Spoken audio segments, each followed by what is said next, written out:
আমার আব্বা জান গাইছে, আল্লাহর নবী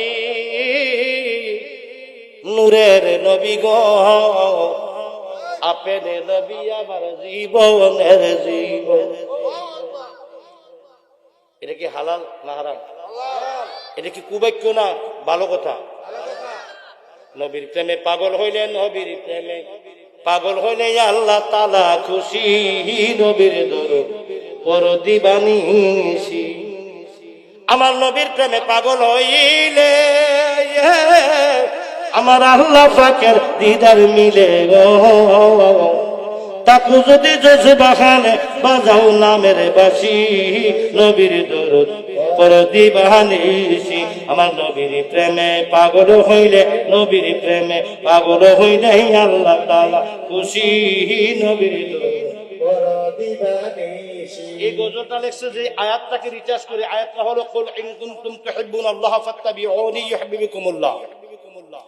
আর এটার হাদিসটা হলো লা ইউমিনু আহাদুকুম হাত্তা আকুনা হাব্বা ইলাইহি মিন ওয়ালিদিহি ওয়া ওয়ালাদিহি ওয়ান নাস আজমাইন। এই দুইটা হাদিস এবং আয়াতকে রিচার্জ করে এই গজলটা লিখছে। নবীর প্রেমে পাগল হইলে আল্লাহ তাআলা খুশি, নবীর দুরূদ পড়ে দিবা খুশি। আমার আব্বা তো এইগুলা বলছে, এরপরে বাকিগুলা বলছে মুর্শিদি। নবীদের শান গাওয়া হলো ইবাদত, ওলি আল্লাহদের শান গাওয়া হলো গুনাহের কাফারা। তাফসিরে কবির কিতাবের 20 পৃষ্ঠার মধ্যে আসছে যিকরুল আম্বিয়া মিনাল ইবাদত ওয়া যিকরুস সালিহিন কাফারা। ওলি আল্লাহ নবীদের শান গাওয়া হলো ইবাদত, ওলি আল্লাহদের শান গাওয়া হলো গুনাহের কাফারা। এইজন্য আমার আব্বা নবীর শানও কইছে, আল্লাহর শানও কইছে, মুর্শিদের শানও কইছে।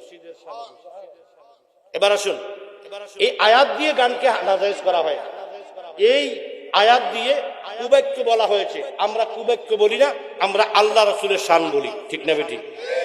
এবার আসুন বাজনা, এবার আসুন বাজনা। রসুলের দরবারে গান হয়েছেন বাজনা দিয়ে, রসুল পাকের দরবারে গান হয়েছেন বাজনা দিয়ে। এক কথা আসতে কর, কালকে কোনো সমালোচনা করা যাবে না। যা বলার এখন বলো, যা লেখার এখন লেখো। আর আমি এলাকার, আমার এখান থেকে তোমার মোটরসাইকেল দিয়ে গেলে লাগবে 20 মিনিট, সিএনজি দিয়ে গেলে লাগবে 40 মিনিট। যে কোনো মুহূর্তে যাইতে পারো। যা বলার আজকে বলো, এখন বলো, এখন লিখো। কালকে কোনো সমালোচনা চলবে না। এখন কিছু না করে কালকে সমালোচনা করলে তুমি মুনাফিক। আমার বন্ধু কি বলতেছিলাম ভুলে গেলাম। বাজনা, রসুলের দরবারে গান হয়েছেন। রসুল পাকের দরবারে হাসান বিন সাবিত নামে একজন সাহাবী রসুলের দাঁড়ায় দাঁড়ায় মসজিদে নববীতে গজল শোনাইতেন, গান শোনাইতেন। ফার্সিতে বলে গজল, উর্দুতে বলে নাত, আরবিতে বলে গেনা, ইংরেজিতে বলে সং, বাংলায় বলে গান। এটা হারাম হবে খারাপ বাক্য হলে, হালাল হবে ভালো বাক্য হলে। যেটা গান এটাই গজল। হুজুর গজল জায়েজ, গান জায়েজ নাই। তোর মতন ব্যাখ্যা করে এই দুনিয়াতে নাই। যেটা গান এটাই গজল, এটা ভাষা। গজলটা হলো ফার্সি ভাষা আর গানটা হলো বাংলা ভাষা। যেটা পানি এটাই জল, এটাই ময়া, এটাই ওয়াটার। মনোযোগ। বুখারী শরীফ প্রথম খণ্ড, কিতাবুল চতুর্থ ভাগ, কিতাবুল উদাইন। গভীর মনোযোগ। মিশকাত শরীফের 558 পৃষ্ঠা খোলো, বাবে মানাকিবে ওমর। মুসলিম শরীফের 291 পৃষ্ঠা খোলো। গভীর মনোযোগ। হাদিস শরীফ থেকে বলছি, আল্লাহর নবী রাহমাতুল লিল আলামিন মা আয়েশা সিদ্দিকা রাদিয়াল্লাহু তাআলা আনহার হুজরার মধ্যে শুয়ে আছেন। নবীজির পুরা শরীর মুবারক ঢাকা দিয়ে রাখছে চাদর দিয়ে। হাবশি দেশের কালো বর্ণের যুবতী, ছোট ছোট মেয়েরা হাতে তালি দিয়ে, বুক হাতে তালি দিয়ে দব বাজিয়ে গান করতেছে। দব বাজিয়ে, এগুলা রাখো, উত্তর দেবো সবগুলা। দব বাজিয়ে গান করতেছে। সেই গানগুলা কিসের গান? কিতাবের ইবারতের মধ্যে এইটাও লেখা আছে, বিগেনায়ে বুআসিন, বিগেনায়ে বুআসিন। এই গানটা ছিল বুয়ার যুদ্ধের গান। এবার সুর দেবো কম, কথা বলবো বেশি, আর বেশি কোন এবার কষ্ট দিতাম না। এই গানটা ছিল বুয়ার যুদ্ধের গান।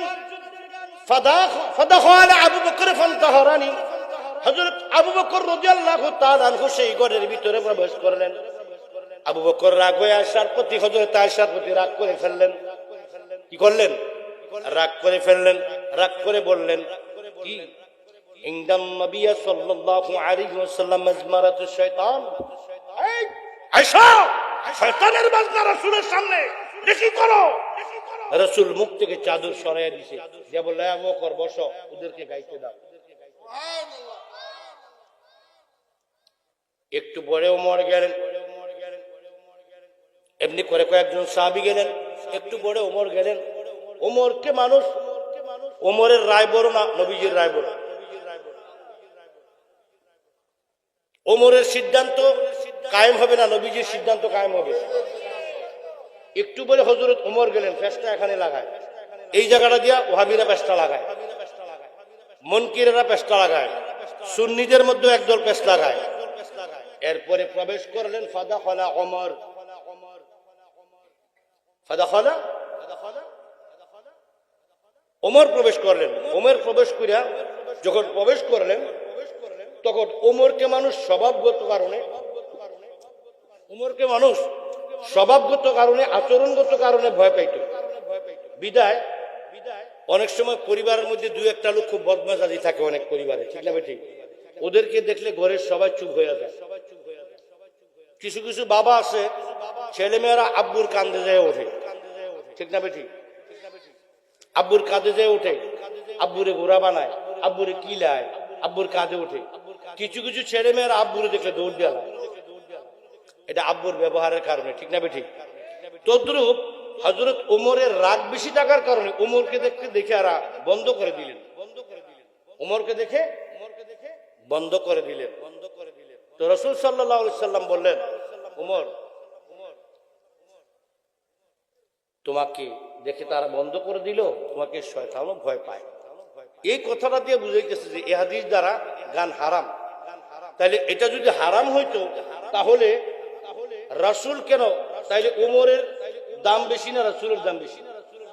হারাম হইতো রাসূল প্রথমে শুনতেন না, তাইলে রাসূল কি হারামের পক্ষে? রাসূলের রায় এবং রাসূলের ওজন এবং রাসূলের সিদ্ধান্ত এবং রাসূলের উপর কি দলিল কি রাসূলের উপর নির্ভর করবে? উপস্থিতির মধ্যে যদি রাসূলও থাকে ওমরও থাকে, এটা কি রাসূলের সিদ্ধান্তটাকে রায় মানা হবে না ওমরকে মানা হবে?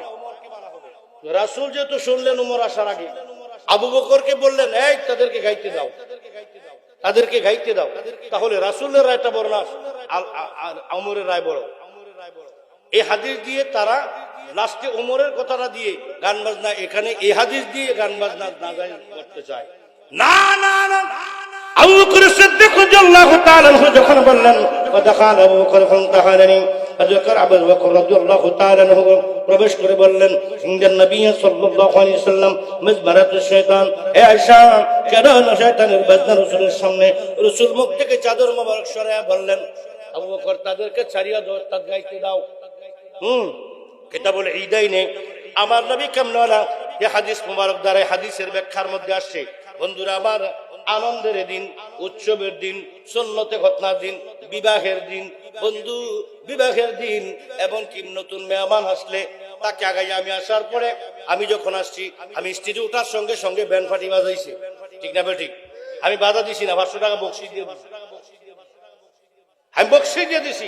কারণ আনন্দ কোন অনুষ্ঠানের মধ্যে কোন মেহমান আসলে এবং সুন্নতে খতনা, বিবাহ অনুষ্ঠান, ভবত অনুষ্ঠানের মধ্যে করা, এই বাদ্যযন্ত্র দিয়ে এগুলা করা রাসূল সাল্লাল্লাহু আলাইহি সাল্লামের আমলে জায়েজ ছিল। আরব দেশে এখনো জায়েজ আছে। যদি এখানে আরব দেশে থাকুন না কোনো লোক থাকেন, দয়া করে হাত তুলে বলুন, খোদার কসম করে বলুন, আপনি অস্বীকার করুন, আরব দেশে এখনো একটা বিয়েও হয় না বাজনা ছাড়া। আরব দেশে এখনো একটি বিয়েও হয় না বাজনা ছাড়া।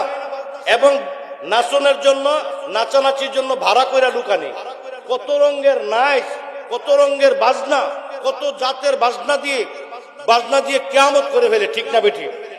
ওইটা দারুল ইসলাম স্টেট। শরীয়ত বিরোধী কোনো কাজ আরব দেশে হয়? শরীয়ত বিরোধী কোনো কাজ আরব দেশে হয় না। রাসূল সাল্লাল্লাহু আলাইহি সাল্লাম তিরমিজি শরীফের মধ্যে আছে, মিশকাত শরীফের মধ্যে আছে, যখন আপনার কারোর সাথে বসার বহস, কারোর সাথে মোকাবেলা করার প্রয়োজন হবে, সঙ্গে সঙ্গে আপনার আমার কাছে কিতাব রেডি আছে, দলিল রেডি আছে, আমার চাচাকে বসে আর কষ্ট দিতাম না, দুইটা উত্তর আছে দিয়ে আসে মাইকে ছেড়ে দেবো। কি রাসূল সাল্লাল্লাহু তাআলা আলাইহি সাল্লাম এটা পর্যন্ত ঘোষণা করেছেন, তোমরা অনেকগুলো দব বাজিয়ে মসজিদে বিবাহ ঘোষণা করো।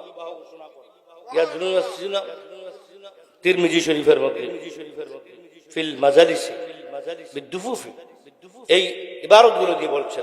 কিন্তু আমরা তো সেটাও করি না, মসজিদও বাজাই না, ঠিক না ঠিক? আমরা মসজিদও বাজাই না, আমরা বাজারও বাজাই না, আমরা বাজাই আমাদের খানকায়। আমরা বাজাই কোথায়? আমাদের তরিকার নিয়মে আমাদের খানকায় বাজাই। আপনাদের মাথা ব্যথা কেন? আপনাদের মাথা ব্যথা কেন? এইবার বন্ধুরা আমার গভীর মনোযোগ, এবার লাহওয়াল হাদিস দিয়ে গান বাজনাকে কি করা হয় নাই? গান বাজনাকে হারাম ঘোষণা করা হয় নাই। লাহওয়াল হাদিস দিয়ে ওই নজরুল ইবনুল হারিসের কুবাক্যকে অর্থাৎ তার কবিতাকে হারাম ঘোষণা করা হয়েছে। অথবা আধ্যাত্মিক সামা মাহফিল হারাম। কোরআন থেকে আরেকটা দলিলের নাম আমার সামনে দেখাও। এক আনসারীকে নতুন বিয়ে, এক আনসারীর বিয়ে হলো। আনসার বুঝেন? আনসার মুহাজিরদেরকে যারা সহযোগিতা করে জায়গা দিয়েছেন, খাবার দিয়েছেন, তারা হলো আনসার। মুহাজির মানে যারা হিজরত করেছেন। মদিনার আনসারের বাড়িতে বিয়ে হলো। রাসূল সাল্লাল্লাহু আলাইহি ওয়াসাল্লাম রাতের বেলা ঘরে ঢুকলেন। ঘরে ঢুকার পরে বলছেন, আয়েশা, দুলহানিকে স্বামীর বাড়িতে পাঠিয়েছো? হা হা। কাদের সাথে কোনো গায়ক দিয়েছো? কয় না। কেন দিলে না? আয়েশা, কেন গায়ক দিলে না? তুমি জানো না আনসাররা গীত পছন্দ করে, ওরা গান পছন্দ করে, কেন দিলে না? আজকে ইসলামটাকে বিকৃত করে একদল মানুষ সুফিবাদকে ধ্বংস করার জন্য। এখন যারা সুফি তারা হইছে ভণ্ড, আর যারা ইসলামটাকে রূপ পাল্টাইয়া দিয়েছে তারা হইছে সুফি। বাহিওয়ালা নগদওয়ালা তাকদা দেয়, নিজে কানা পথ দেখে না অন্যের রাস্তা দেখায়। ওরে ধর্ম লইয়া চুল চাতুরি ধরা খাবি শেষ বেলায়। নিজে কানা পথ দেখে না অন্যের রাস্তা দেখায়। ধর্ম লইয়া চল চাতুরি ধরা খাবি শেষ বেলায়। নিজে কানা পথ দেখে না।